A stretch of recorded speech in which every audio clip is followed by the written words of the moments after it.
Dan di antara bentuk nasihat ya, yang ini mungkin hampir diremehkan oleh banyak orang tua di zaman kita sekarang ini, dengan kemajuan zaman yang sudah serba canggih ini, adalah bagaimana di dalam pengawasan gadget. Gadget ini bisa kita bilang memang memiliki dua sisi, ada baik ada buruknya. Namun yang namanya anak kalau sudah pegang gadget itu buruknya lebih banyak daripada baiknya.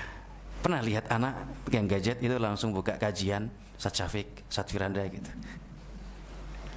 Hampir jarang gitu. Hatta anak-anak ustadz sekalipun gitu kan, pegang gadget, yang akan dia buka bukan kajian bapaknya atau kajian ustadz-ustadz yang lainnya. Yang akan dibuka itu ya nggak jauh-jauh dari reel, TikTok atau game.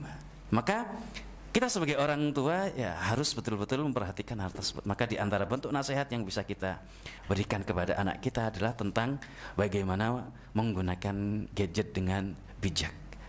Perlu diberikan ketegasan, gadget itu digunakan di jam-jam tertentu, jangan setiap saat. Kemudian adab-adab ketika menggunakan gadget seperti apa. Jangan kemudian ketika ada musik malah dikencengin, malah ikut joget-joget. Jangan kemudian buka channel-channel yang nggak jelas gitu ya. Karena bisa jadi dari yang sepele-sepele itu bisa ngerusak gitu. Buka reel, isinya ternyata lagu Cicak Rowo gitu kan. Setiap hari kemudian itu yang dihafal oleh anaknya gitu. Kan repot itu. Bapaknya rajin ke masjid, rajin kajian, anaknya di sampingnya tiba-tiba nyanyinya Cicak Rowo gitu. Wah, repot itu nanti ya. Maka yang hal seperti ini harus diberi ketegasan kepada anak, karena itu bentuk dari kita nasihat kepada anak kita. Termasuk umpamanya ada hal-hal yang tidak boleh ditonton, aurat yang tidak boleh ditonton, kita berikan ketegasan kepada anak. Penggunaan HP itu bolehnya kapan dan di saat seperti apa. Jangan diberi kebebasan begitu saja. Kita lihat kan zaman sekarang nih, Masya Allah, banyak orang tua yang lebih memilih anaknya diem dengan HP-nya daripada anaknya rewel, karena mereka ngerasa kita juga sibuk dengan gadget kita. Anaknya butuh perhatian, butuh kasih sayang, tapi kita kebetulan kerjaannya mau nggak mau harus pegang HP ya, jualan lewat online kan harus standby di HP terus. Nah, seperti itu. Maka daripada anaknya rewel, anaknya ngerusuh terus, akhirnya kita pegangkan HP, dikasih HP, kemudian lost control, tidak ada pengawasan. Nah, ini yang bahaya. Nah, dia nonton apa kita tidak tahu dan sebagainya. Apalagi kemudian sampai pada game-game online. Nah, padahal game online ini kan sekarang sudah disusupi gerakan unyu-unyu itu ya, yang merusak. Mereka sudah mulai lewat kampanyenya lewat game-game online. Maka di antara yang pernah kita ungkap di pesantren kita itu, ada beberapa kasus suka sesama jenis itu berawal dari karena main game online.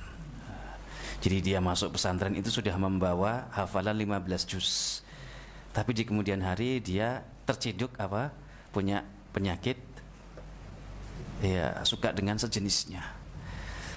Ketika diintegrasi, ternyata di rumah itu dia meskipun hafalannya banyak, kesehariannya adalah nge-game online gitu. Dan itu difasilitasi oleh orang tuanya.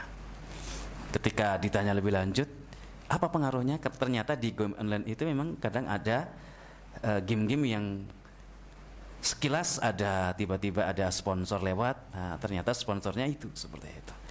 Apalagi nanti sudah pada level-level tertentu, bisa jadi nanti ada adegan-adegan yang seperti itu yang muncul. Dan itu kalau muncul 5 detik itu lama-lama menjadi racun bagi otak anak. Itu yang kemudian menjadi alam bawah sadar. Maka sekali lagi ini perlu kita waspadai. Zaman kita ini ada gadget yang bisa jadi itu lebih merusak daripada teman-teman yang buruk.